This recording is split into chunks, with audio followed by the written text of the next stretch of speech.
여러분, 갑분싸라는 말 들어보셨습니까? 갑분싸? 예, 무슨 뜻이죠?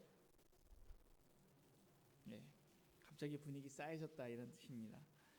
어, 누가 갑자기 썰렁한 개그를 해서 분위기가 냉랭해졌을 때, 아니 갑자기 충격적인 사건을 일어나서 이랬을 때, 예, 갑자기 분위기 싸해졌다 이렇게 말합니다.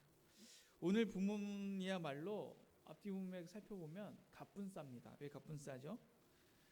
아말렉과 이스라엘의 전투는 출애굽기 17장에 나오는데, 이 신명기 25장의 앞뒤에 봐도 아말렉에 대한 이야기가 전혀 없는데 갑자기 아말렉이 툭 튀어나옵니다.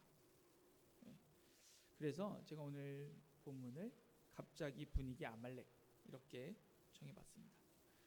근데 여러분, 하나님의 말씀이 여기에 아무 이유 없이 아말렉을 탁 끼워놓지 않으셨을 것입니다. 분명히 성령 하나님께서 우리에게 주시는 어떠한 음성이 있을 텐데, 오늘 앞뒤 한번 문맥을 살펴보면서 왜 여기에 아말렉이 있는지 한번 살펴봤으면 좋겠습니다. 일단 오늘 본문만 놓고 보면 아말렉에 대한 기억을 천하에서 지워버리라 이렇게 말씀하십니다.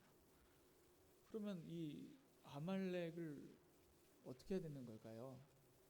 지금도 아말렉 민족이 있는 것도 아니고 그 아말렉 후손들을 유전자 검사에서 찾을 수도 있는 게 아니지 않겠습니까?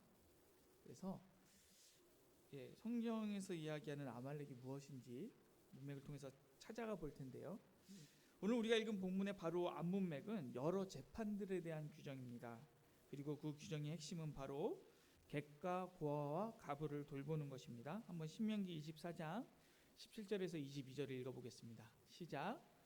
너는 객이나 고아의 송사를 억울하게 하지 말며 가부의 옷을 전당 잡지 말라.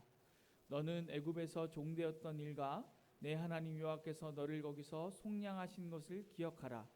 그러므로 내가 내게 이 일을 행하라 명령하노라. 네가 밭에서 곡식을 벨 때에 그 한 뭇을 밭에 잊어버렸거든. 다시 가서 가져오지 말고 나그네와 고아와 가부를 위하여 남겨두라. 그리하면 내 하나님 여호와께서 내 손으로 하는 모든 일에 복을 내리시리라. 네가 내 감람나무를 떤 후 그 가지를 다시 살피지 말고 그 남은 것은 객과 고아와 가부를 위하여 남겨두며, 내가 내 포도원의 포도를 딴 후에 그 남은 것을 다시 따지 말고 객과 고아와 가부를 위하여 남겨두라. 너는 애굽 땅에서 종되었던 것을 기억하라. 이러므로 내가 내게 이 일을 행하라 명령하노라. 네. 이것은 하나님의 명령입니다. 오늘 이 약자를 돌보라는, 사회적 약자를 돌보라는 말씀 계속해서 반복되고 있는데, 이 뒤에 나오는 규정들은 이제 재판 판례라고 볼 수 있습니다. 우리 현대로 치면 판례에 가까운데요. 그래서 약자와 재판이 이 문맥에 흐르고 있는 코드구나 이렇게 볼 수 있습니다. 그래서 오늘 약자에 대해서 먼저 한번 살펴보고요, 그 다음에 재판에 대해서 살펴볼 것입니다. 오늘 본문 우리가 읽은 25장 17절부터 읽었는데, 17절의 바로 앞구절 16절은 약자를 돌보지 않는 자를 여호와 하나님께서 어떻게 보시는지 말씀하고 있습니다. 한번 읽어보겠습니다. 시작. 이런 일들을 행하는 모든 자, 악을 행하는 모든 자는 내 하나님 여호와께 가증하니라. 네. 어떤 자들입니까? 약자를 돌보지 않는 자. 이 자들은 여호와께 가증합니다. 그리고 이 구절 바로 다음에 아말렉이 등장하는 겁니다. 그러므로 우리는 이렇게 볼 수 있습니다. 그들은 어떤 자들입니까? 아말렉은 약한 자들을 치는 자들입니다. 신명기 25장 18절 오늘 본문 한번 읽어보겠습니다. 시작. 곧 그들이 너를 길에서 만난 네가 피곤할 때에 내 뒤에 떨어진 약한 자들을 쳤고 하나님을 두려워하지 아니하였느니라. 그들은 하나님을 두려워하지 않았습니다. 약한 자들을 치는 자를 하나님께서는 가증하게 여기신다고 하셨습니다.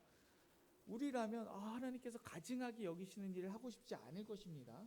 하나님의 심판이 두렵기 때문입니다. 그러나 아말렉은 여호와께서 가증하게 여기시는 일을 하는 것을 거리낌 없이 행했습니다. 이스라엘 백성들이 출애굽할 때 여러분 한번 상상해 보시죠.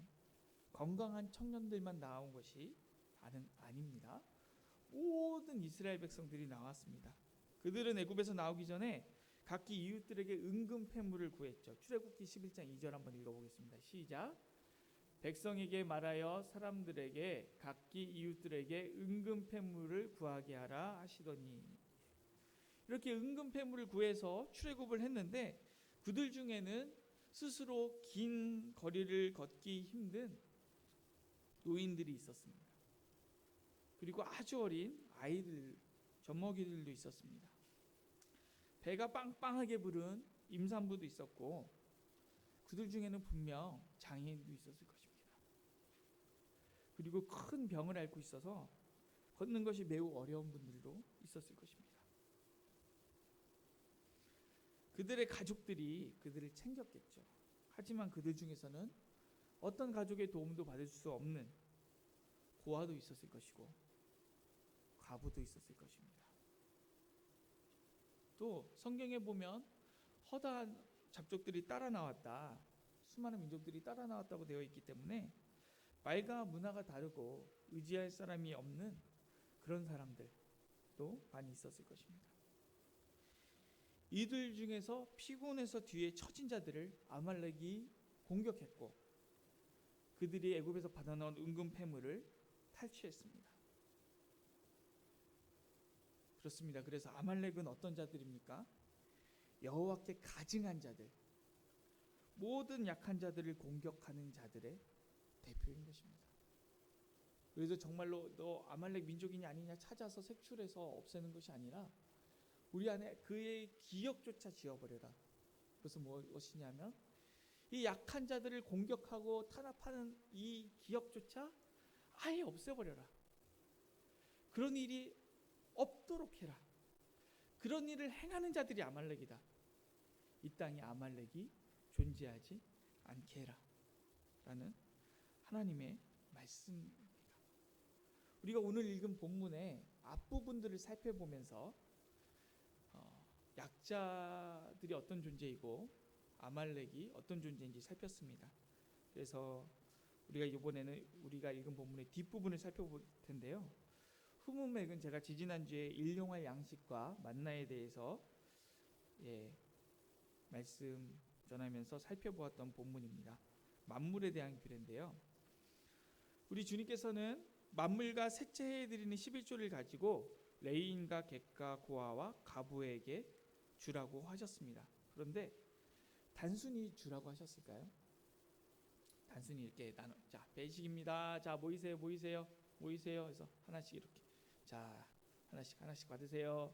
이렇게 했을까요? 그렇지가 않습니다. 만물을 가지고는 함께 즐거워하라고 하셨습니다. 우리 신명기 26장 11절 읽어보겠습니다. 시작. 내 하나님 여호와께서 너와 내 집에 주신 모든 복으로 말미암아 너는 레위인과 너희 가운데 거류하는 객과 함께 즐거워할지니라. 즐겁게 해줘야 됩니다. 그러니까 우리가 흔히 약자를 돌본다고 생각했을 때 그럼 뭐 연명이나 하게 해주지 뭐, 그냥 선물 주지 뭐, 그냥 뭐 어떻게 도와주지 뭐, 이렇게 생각할지 모르겠습니다. 그런데 단순히 먹을 것을 주는 게 아니라 함께 즐거워하는 겁니다. 함께 축제를 벌이는 것이고 그들의 마음까지 위로해 주는 거죠. 마음까지. 그리고 셋째 11조 좀 약간 생경하지 않으십니까? 예, 저희도 11조를 하나님께 드리지 않습니까? 그런데 소득의 11조를 드리죠. 그렇죠? 그리고 절기 때에는 또 절기 때에 11조를 드립니다. 그러면 소득의 11조, 절기의 11조, 10의 2조죠. 그런데 셋째 해에도 또 11조를 드립니다. 모든 소산의 11조를 드려서 그것을 성읍에 두고 그것을 가지고 사회적 약자들을 에게 주는 것입니다. 우리 한번 신명기 26장 12절 읽어보겠습니다. 함께 있습니다. 시작. 셋째 해 곧 11조를 드리는 해에 내 모든 소산의 11조 내기를 마친 후에 그것을 레위인과 객과 고아와 가부에게 주어 내 서금 안에서 먹고 배부르게 하라. 단순히 그냥 겨우 먹게 살고 해주는 게 아니고 연명하게 해주는 게 아니죠. 배부르게 해주는 거예요. 배부르게. 그리고 하나님께서는 그렇게 한 자들을 뭐라고 하십니까? 지지난주에도 살펴보았지만 이렇게 한 자들이야말로 여호와의 성민이다라고 부르십니다. 그래서 오늘 이 아말렉 본문의 전문맥이 아말렉은 어떤 자들이냐 이것을 나타냈다면, 오늘 이 뒤에 있는 후문맥은 여호와의 성민은 어떤 자들인가 그걸 보여주고 있는 것입니다. 제가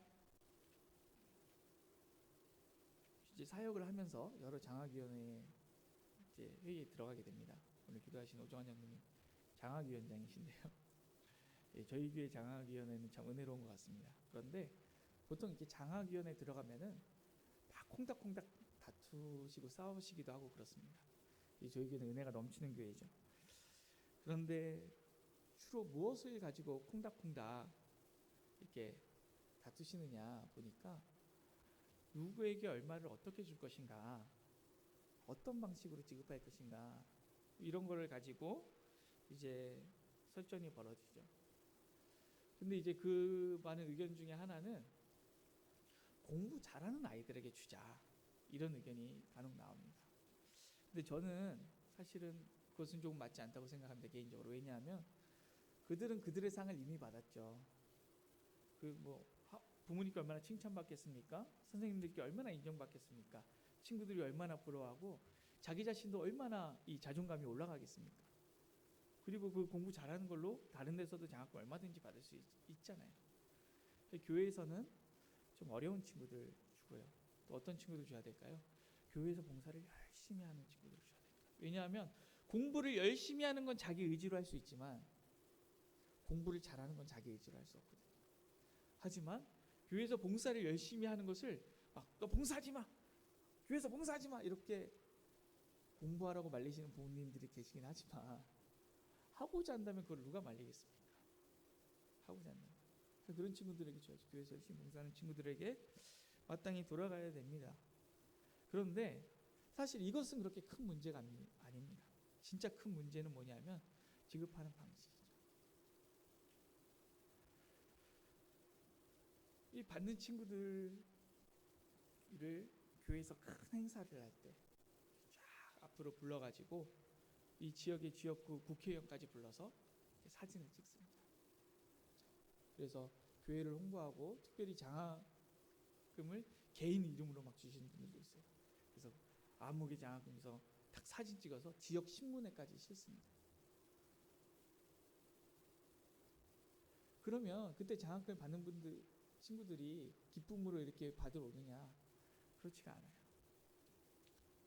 다들 어머니나 아버지나 할아버지 할머니가 죄인인 것처럼 고개를 푹 숙이고 죄인 된 것처럼 와가지고 겨우 받아가십니다. 참석하지 않는 경우도 많아요. 어떤 친구는 참석을 했는데 와가지고 전도사님 하면서 와가지고 막 좋아해요. 근데 약간 부족한 친구예요. 이제 그런 개념이 없는 거죠. 그러면 한 1,000만 원 주느냐, 10만 원, 20만 원 주는데 그 수치를 안겨주는 거죠.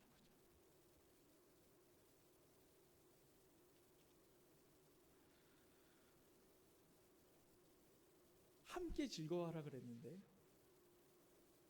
그들의 마음을 조금도 위로할 수 없게 주고 있는 거죠.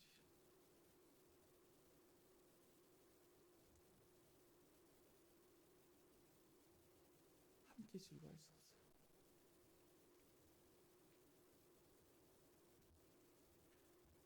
그리고 또 무슨 일이 벌어집니까? 장학금을 줬습니다. 여러분 대학생이 되면은 학교가 멀죠. 그러니까 데스크탑을 이고 기숙사나 자취방까지 왔다 갔다 할 수 없습니다. 계속 공부해야 되는데 노트북 살 수밖에 없죠. 대학교 올라간 친구가 교회에서 준 장학금 받아서 겨우겨우 용돈 모은 것까지 합쳐가지고 노트북 샀어요. 욕하는 거죠.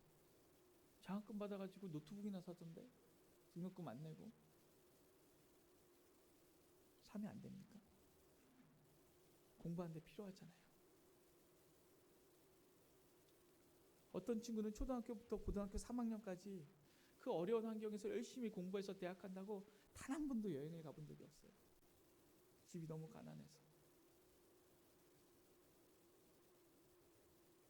그래서 교회에서 장학금을 받았습니다. 나 이걸로 여행 가야지. 욕하는 거죠. 장학금 받아가지고 여행 갔대. 여행 가면 안 됩니까?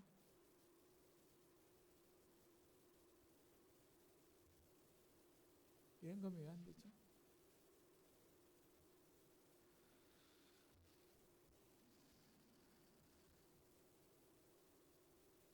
함께 즐거워하고 배부르게 해야 되는데, 넘치게 해야 되는데, 기쁨이 충만하게 해야 되는데, 하나님께서 우리를 보고 여호와의 성민이라고 하실 수 있을까요? 잘 모르겠습니다. 어쨌든 오늘 우리가 살펴보니 전후 문맥을 살펴보면서 알 수 있는 것은 무엇입니까? 사회적 약자를 공격한 자들의 대표를 아말렉, 그리고 사회적 약자를 위로하고 돌아보고 기쁘게 하고 배부르게 한 자들의 대표를 여호와의 성민이라고 부른다는 것입니다. 그래서 오늘 본문의 코드가 이제 약자와 재판이라고 말씀드렸는데, 약자에 대해서 이제 살펴봤습니다. 이제 재판에 대해서 한번 살펴보기를 원합니다. 우리 주님께서는 의로우신 재판관이십니다. 그것을 인정하지 않으시는 분은 없을 것 같습니다. 그래서 의롭지 않은 송사, 의롭지 않은 재판을 매우 싫어하십니다. 우리 미가서 3장 1절에서 4절을 한번 읽어보겠습니다. 시작. 내가 또 이르노니 야곱의 우두머리들과 이스라엘의 족속의 통치자들아 들으라. 정의를 아는 것이 너희의 본분이 아니냐. 너희가 선을 미워하고 악을 기뻐하여 내 백성의 가죽을 벗기고 내 뼈에서 살을 뜯어 그들의 살을 먹으며 그들의 가죽을 벗기며 그 뼈를 꺾어 다지기를 냄비와 솥 가운데 담을 고기처럼 하는도다. 그때 그들이 여호와께 부르짖을지라도 응답하지 아니하시고 그들의 행위가 악했던 만큼 그들 앞에서 얼굴을 가리시리라. 이 이스라엘의 통치자들에게 하나님께서 맡기신 일은 바로 재판하는 일입니다. 성지순례를 가보면 그 이제 조그만 촌락 같이 이렇게 딱 되어 있습니다. 그러면은 이렇게 이 마을을 들어가서 나가는 코스가 있죠. 코스가 있는데 성문 앞에는 약간 이런 교회, 옛날 교회에 있는 그런 좀 큰 의자같이 생긴 돌로 된 뭐가 있습니다. 거기가 뭐냐면 이 통치자들이 앉아서 재판하던 곳이죠. 성문 앞에서 재판을 했는데요. 그런데 그곳에서 의롭지 않은 송사를 하는 거죠. 고아, 가부와 가난한 자들은 별 볼 일 없으니까 유력한 자들에게 유리한 재판을 하는 겁니다. 그래서 어떻게 되겠습니까? 그렇지 않아도 어렵고 힘든 이 사람들이 억울하게 재판에서 치면 그들의 고통이 어떠냐. 하나님께서 말씀하시기는 그 고통이 가죽을 벗기고 뼈를 꺾는 것 같은 고통이다. 그렇게 말씀하십니다. 그런데 너희 지도자들이, 너희 왕들이 나중에 나에게 부르짖을 때 나는 너희의 음성을 절대로 듣지 않고 너희 앞에서 얼굴을 가릴 것이다. 우리 주님께서 이렇게 말씀하십니다. 우리가 이 말씀을 이해하기 위해서는 의로우신 재판관이신 우리 주님께서 마지막 날 최후 심판으로 우리를 심판하실 것을 알아야 되고요. 또 아마겟돈에 대해서 알 필요가 있습니다. 요한계시록에 보면 아마겟돈에 대해서 나오는데요. 그 중에 제가 한 구절을 읽어드리겠습니다. 그가 얼마나 자기를 영화롭게 하였으며 사치하였든지 그만큼 고통과 애통함으로 갚아주라. 그가 마음에 말하기를 나는 여왕으로 앉은 자요 과부가 아니라서 결단코 애통함을 당하지 아니하리라. 나는 여왕이고 과부가 아니기 때문에 결단코 애통을 당하지 않을 것이다 라고 말하는 그 자에게 우리 주님께서 그가 사치하였던 만큼 고통과 애통함으로 갚아주겠다 말씀하십니다. 근데 이 아마겟돈은 헬라어인데요. 히브리어로 무깃도라는 지명을 음역한 것입니다. 그래서 이 무깃도는 이제 갈릴리 왼쪽에 있는 넓은 평야지대에 있는데요. 이 무기토가 전쟁을 하기에 아주 기가 막힌 곳입니다. 예, 여러 그 큰 세력들이 이렇게 모일 수 있는 큰 도로가 나 있기도 하고요. 전쟁을 벌이기에 적절한 이 벌판이 딱 있기 때문에 그곳에서 전쟁을 벌이거든요. 그래서 나폴레옹이 이 무기토를 가지고 세상에서 이곳보다 전쟁을 하기 좋은 곳이 없다라고 말할 정도고, 그곳의 별명이 전쟁마당입니다. 전쟁마당. 그래서 이곳에서 수많은 왕들이 전쟁을 벌였는데요. 성경을 보면 하나님의 율법을 저버리고 하나님의 언약을 지키지 않은 그런 왕들이 이 무기토에서 전쟁 중에 많이 죽었습니다. 그런데 이제 우리가 생각하는 전쟁과 그때의 전쟁은 다르죠. 우리가 생각하는 전쟁은 뭐 총 쏘고 막 대포 쏘고 이러는 거죠. 그러면 총에 맞고 대포 맞으면 그냥 악 하고 금방 죽죠. 근데 이때는 재래식 무기이기 때문에 화살, 칼, 창, 도끼 이런 거 가지고 싸웁니다. 그러면 화살에 맞고 칼에 맞고 창에 맞고 도끼에 찍히면 어떻게 되겠습니까? 천천히 피를 흘리면서 고통스럽게 죽어가는 거죠. 그래서 병거에서 막 피를 흘리면서 이 상처를 부여잡고 울면서 하나님께 자기의 생명을 간절히 구해달라고 이 왕들이 기도했을 것입니다. 삶과 죽음의 경계에서 피를 흘리면서 그때 그 왕들이 얼마나 간절하게 하나님께 기도했겠습니까? 그런데 미가서의 말씀처럼 하나님께서는 그들의 부르짖음에 응답하지 않으셨습니다. 그들은 삶과 죽음의 경계에서 처절하고 비참하게 죽었습니다. 그런데 여러분, 우리가 신명기에서 읽은 이 레인, 고아, 가부, 객으로 나타나는 사회적 약자들이 이렇게 삶과 죽음의 경계에 있는 자들입니다. 우리는 그동안 그들을 돌보면서 이렇게 조금 뭐 연명할 수 있게 조금 이렇게 딱 주면 조금 더 착하고, 좀 못 도와주면 조금 덜 착하고, 우리가 그 정도로 생각하지 않았습니다. 조금 더 착하고 조금 덜 착하고. 근데 그렇지 않습니다. 그들은 삶과 죽음의 경계에 있습니다. 그들에겐 삶과 경계의 문제죠.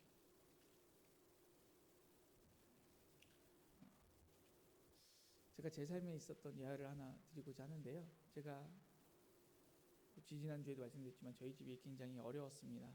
저희 아버지는 도박 중독이셨고, 정말 어렸을 때부터 너무 고통스러운 삶을 살았습니다. 아버지의 가정폭력, 학대 이런 것도 있었고, 집이 너무 싫었고, 하는 일마다 뭐 될 수 있는 일이 없죠. 뭐 가정이 얼마나 중요한데 가정이 어려우니까 할 수 있는 것도 없고, 아주 심각한 우울증과 불면증에 시달리면서 굉장히 고통스러운 나날을 보냈습니다. 그러다 한 번은 지하철 플랫폼에 있는 벤치에 앉아서 제 신세를 한탄하면서 눈물이 이렇게 나더라고요. 울고 있었습니다. 울다가 점점 그 울음이 심해지더니 꺼이꺼이 울면서 통곡을 하면서 울었습니다. 그러다가 이렇게 지하철이 들어온다는 소리가 나서 이제 타야겠다고 다 일어나서 요 앞에 있는 플랫폼으로 갔는데, 그때는 이제 스크린도어가 없었습니다. 가고 있는데 순간 철로가 보이는데 그런 생각이 들더라고요. 몇 걸음만 더 빨리 걸어가서 저기까지 가면 모든 어려움이 다 끝나지 않을까? 다 끝날 수도 있겠다. 그래서 껄껄 울면서 걸어가고 있는데, 물론 뭐 진짜로 가려고 한 건 아닙니다. 그런 생각이 내 머리를 스치는데 어떤 아주머니 한 분이 저한테 오셨어요. 아주머니 한 분이 저한테 오시더니 갑자기 제 어깨를 툭툭툭 두드리시더라고요. 그러면서 학생 괜찮아, 괜찮아, 괜찮아 하면서 생수 한 병을 저에게 주시더라고요. 그래서 그걸 받아들었는데요, 정말로 괜찮더라고요.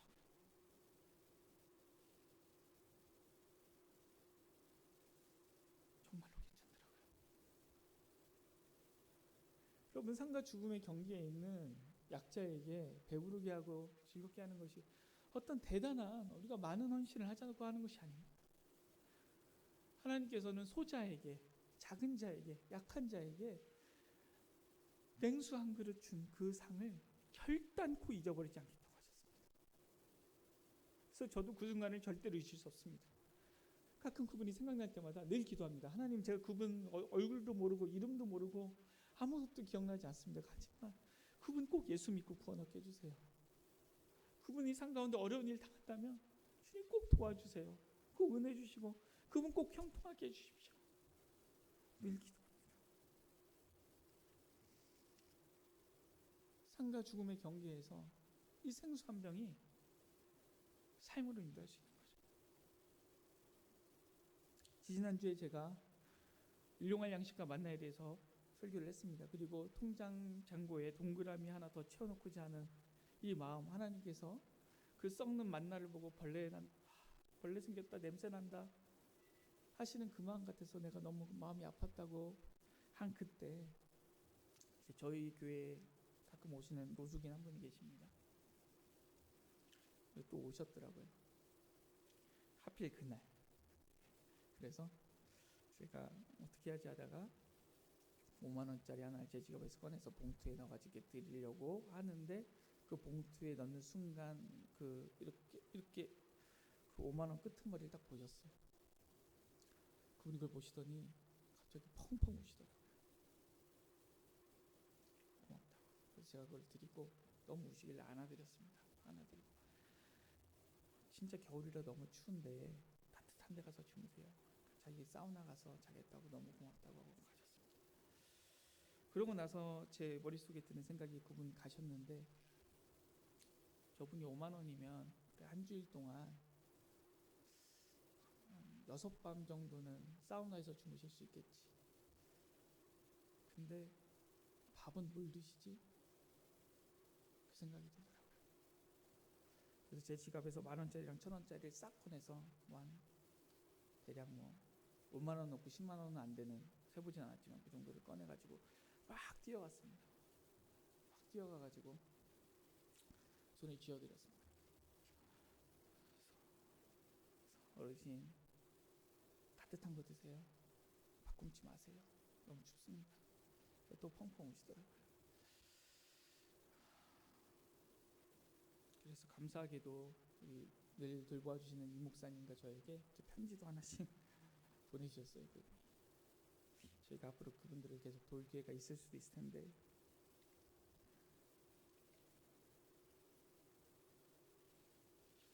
그러고 돌아와서 제 지갑을 확인했는데 제 지갑에 여전히 돈이 25만 원이 더 있더라고요.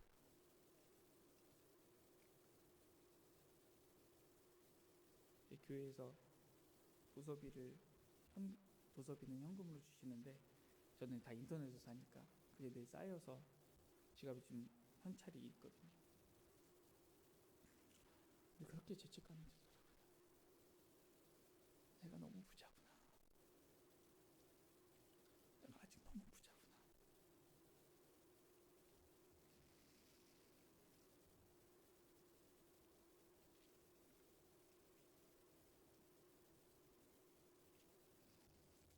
여러분, 삶과 죽음의 경계에 있는 그분들을 우리가 돌보지 않을 때 우리도 결국 마지막 날 주님 앞에서는 주님의 최후 심판대 앞에 서게 됩니다. 그리고 그 최후 심판대야말로 진정한 영원한 삶과 죽음의 경계에 있습니다. 그때 주님께서 우리에게 어떻게 말씀하실까요? 우리를 보고 여호와의 성민들이 왔구나, 잘왔다 반갑게 맞으셨으면 너무 좋을 것 같습니다. 그런데 사회적 약자를 돌보지 않은 아말렉이 왔구나, 라고 말씀하신다면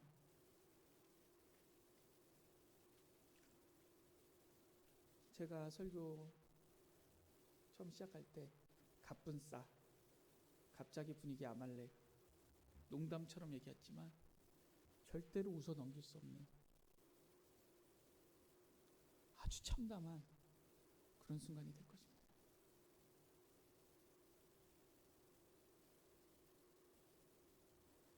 우리가 마지막 날 주님 앞에 섰을 때 갑자기 분위기 아말렉이 되는 그런 참담한 일이 절대 없었으면 좋겠습니다. 여호와의 성민들이 왔구나, 잘했다. 너희가 내 백성을 즐겁게 해주고 함께 해주고 배부르게 해주고 잔치를 벌여줬겠구나.